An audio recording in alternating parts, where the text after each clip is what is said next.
I've heard a little about your thoughts on trying to control campaign spending.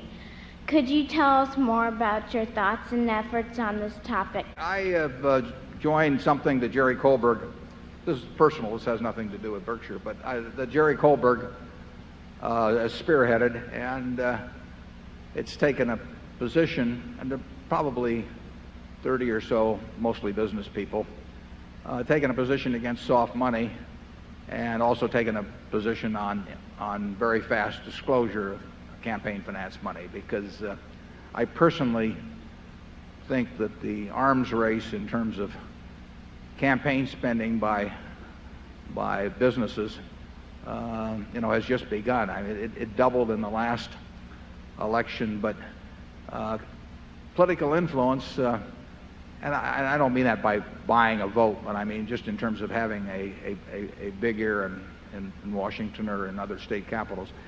Political influence has been an underpriced product in the past. I mean, the government is enormously important in this country to most companies. It was amazing how cheaply it could be, attention could be purchased, but the price is going up, and there will be an escalation, and I don't think it's easy if you're the manager of a business and you own 0.1% of it, and you're in a business that's heavily affected by government. I don't think it's very easy to tell your board of directors that you're going to take a hands-off approach. So I think legislation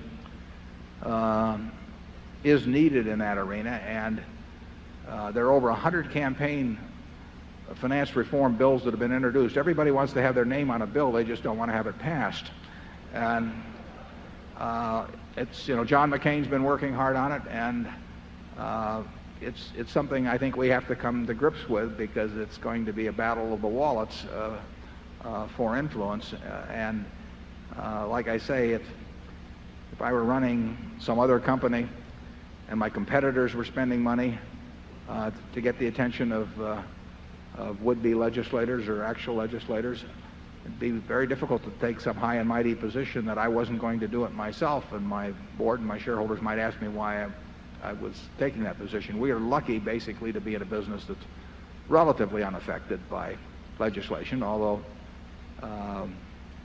we're going to pay a lot of tax this year. I said 2 years ago that it would only take 2,000 entities in the whole United States, businesses, individuals, any kind of entity, to pay the same amount of taxes as Berkshire, and that would take care of the entire budget. You'd need no Social Security taxes, you'd need no nothing. I think we're going to be able to say that again this year. I think that if you multiply our tax by 2,000, you will more than account for, including Social Security and everything else. So you might say, why aren't you in Washington lobbying for a capital gains rate at corporations that's the same as individuals or something? But we basically haven't played that game. We feel very fortunate. I'll say this: I would rather in this country be a huge taxpayer myself than be somebody who needed the other end of it, the government dispensing. I mean, if anybody here is paying taxes and they want to,